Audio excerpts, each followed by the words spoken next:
Tuhan bersamamu.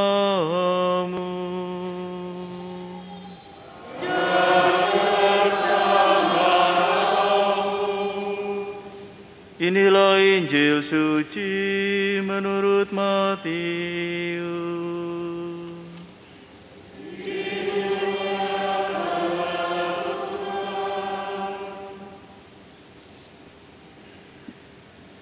Sekali peristiwa, Yesus bersabda kepada murid-muridnya, "Sebagaimana halnya pada zaman Nuh, demikian pula kelak pada kedatangan Putra Manusia. Pada zaman sebelum air bah itu, orang makan dan minum, kawin dan mengawinkan, sampai pada hari Nuh masuk ke dalam bahtera. Mereka tidak menyadari apa yang terjadi sampai air bah itu datang dan melenyapkan mereka semua. Demikian pula lah halnya kelak pada kedatangan Putra Manusia. Pada waktu itu, kalau ada 2 orang di ladang, yang seorang akan dibawa dan yang lain akan ditinggalkan. Kalau ada 2 orang perempuan sedang menggiling gandum, yang seorang akan dibawa dan yang lain akan ditinggalkan. Oleh karena itu berjaga-jagalah, sebab kamu tidak tahu pada hari mana Tuhanmu datang. Tetapi ketahuilah ini, jika tuan rumah tahu pada waktu mana pencuri datang ketika malam, pastilah ia berjaga-jaga dan tidak akan membiarkan rumahnya dibongkar. Sebab itu, hendaklah kamu juga siap sedia, karena Putra Manusia datang pada saat yang tidak kamu duga." Demikianlah sabda Tuhan. Terpujilah Kristus.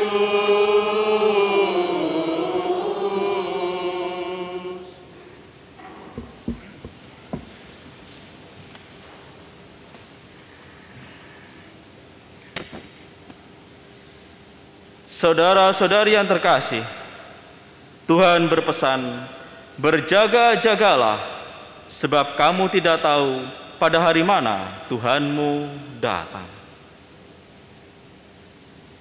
Untuk mengawali renungan ini, saya akan membagikan sebuah kisah. Sekali waktu, malaikat maut, sebagaimana seperti seturut dalam Injil, melaksanakan tugasnya untuk menjemput orang-orang. Sebagian diambil, sebagian ditinggalkan. Lalu kemudian malaikat maut menjemput 4 orang dan menempatkan 4 orang itu di depan gerbang surga. Pintu gerbang surga itu amatlah besar. Tingginya 50 meter, lebarnya 20 meter, tebalnya 1 meter. Sehingga tidak mungkin orang dapat mendorongnya untuk membukanya itu. Lalu Petrus melihat ada 4 orang di depan gerbang surga itu.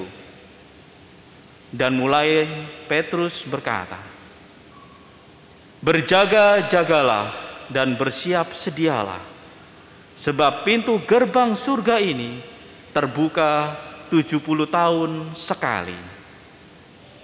Lalu Petrus mengutus malaikat untuk bertanya kepada 4 orang itu, "Selama menanti pintu gerbang surga ini terbuka, apa yang kamu inginkan?" Orang pertama menjawab, "Saya ingin makanan terenak dari seluruh penjuru dunia."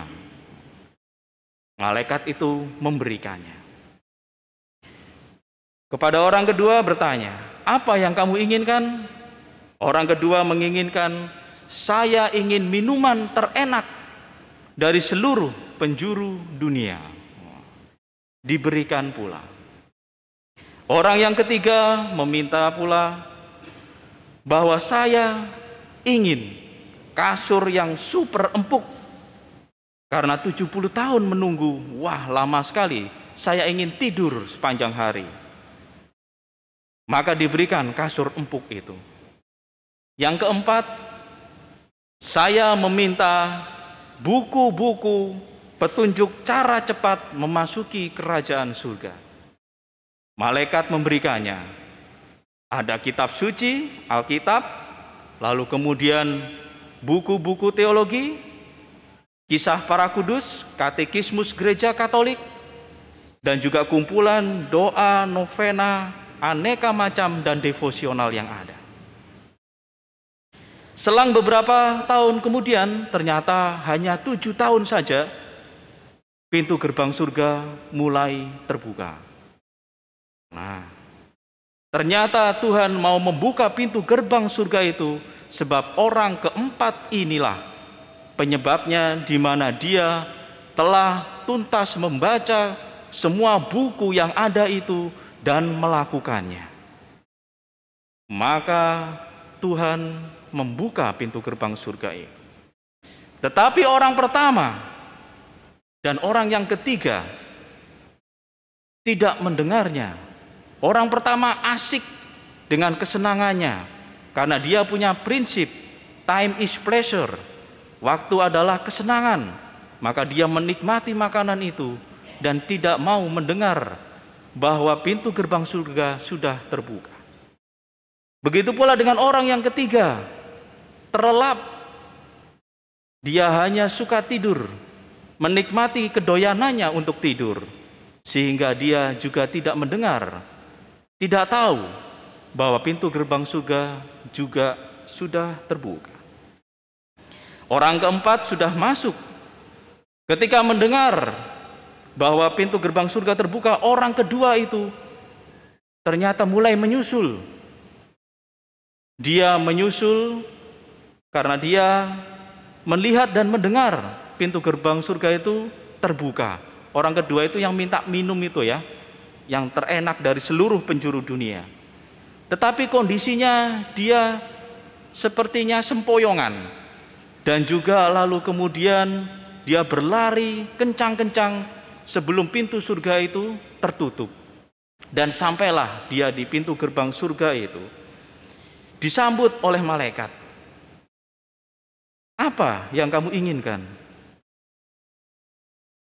Wahai malaikat, kamu sudah memberi saya minuman yang terenak berbotol-botol banyaknya. Tapi mana pembuka botolnya? Saya belum minum satu pun. Karena sebab ini selama 7 tahun saya kekeringan. Tidak ada pembuka botolnya sehingga saya tidak bisa minum. Ternyata dia lemas sempoyongan karena tidak minum selama ini. Lalu kemudian, apa itu saja yang kamu inginkan? Iya. Maka malaikat itu memberikan pembuka botol.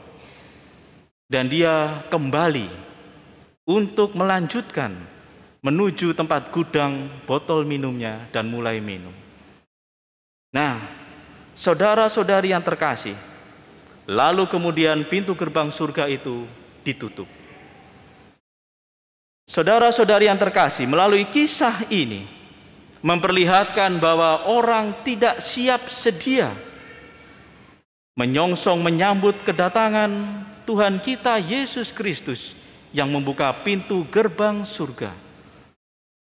Orang tidak siap dengan kematian atau kedatangan Tuhan kita Yesus Kristus yang kedua kalinya. Bahkan juga ada kebebasan dari manusia. Itulah uniknya manusia yang bisa bebas. Pintu gerbang surga sudah terbuka, tetapi orang bisa oleh karena kehendak bebasnya tidak mau memasukinya, malah lebih memilih untuk menikmati apa yang menjadi kesenangannya. Bahkan dia tidak mau masuk ke dalam kerajaan surga yang jelas-jelas sudah terbuka untuknya. Nah, saudara-saudari, bisa jadi kita pun tidak siap sedia semacam itu. Bahkan pula kita tidak siap sedia menyongsong kematian kita karena kita masih melekat dengan apa yang menjadi kegembiraan dan kesenangan kita semua, apapun itu bentuknya. Saudara-saudari yang terkasih, masa Advent, masa penantian, masa menunggu adalah masa menunggu kedatangan Yesus untuk kedua kalinya. Dapat dibaca demikian, bahwa tidak hanya untuk menanti dan kedatangan dari kelahiran Tuhan kita Yesus Kristus, melainkan masa penantian bahwa Tuhan Yesus akan datang kedua kalinya dalam waktu yang tentu tidak kita ketahui. Bisa juga bahwa orang membacanya bahwa Tuhan datang untuk kedua kalinya di saat pesta Natal.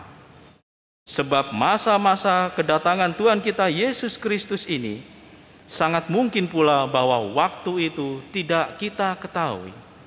Namun yang menjadi pesan penting adalah bagaimana kita selalu siap sedia, waspada, dan berjaga-jaga akan datangnya hari di mana kita menerima yang disebut dengan kedatangan Tuhan untuk kedua kalinya, akhir zaman atau akhir hidup kita. Apakah kita siap sedia menyambut itu semua? Sebab hal ini perlu atau penting kita ketahui, sebab ini menyangkut keselamatan jiwa kita. Apabila kita siap sedia di dalam berjaga-jaga akan akhir hidup kita, menyongsong Tuhan kita Yesus Kristus, maka kita menyongsongnya dengan penuh harapan dan tanggung jawab. Kita bertanggung jawab terhadap hidup kita, jiwa kita, keselamatan jiwa kita. Tentunya itu berarti kita meninjau kembali hidup kita, melihat ke belakang kembali bagaimana selama ini hidup kita. Apakah hidup kita ini baik dan benar, ataukah penuh dengan syarat akan dosa dan kesalahan?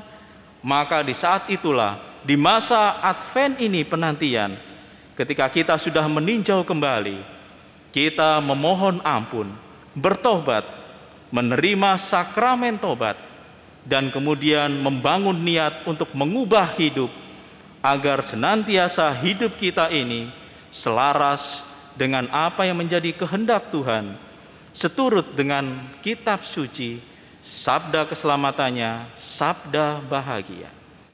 Kita melaksanakan hukum cinta kasih dan sabda bahagia yang menjanjikan keselamatan bagi kita semua.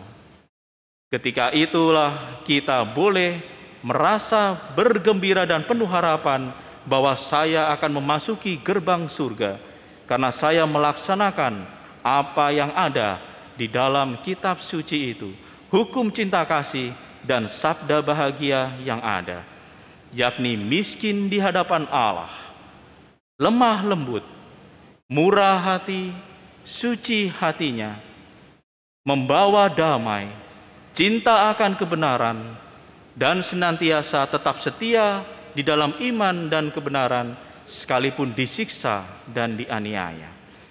Di saat itulah kita semua boleh untuk senantiasa berbahagia penuh harapan. Kita siap sedia dan berjaga-jaga itu tidaklah sia-sia di dalam penantian dan penungguan kita, bahwa kita telah melakukan apa yang menjadi modal kita untuk memasuki kerajaan surga.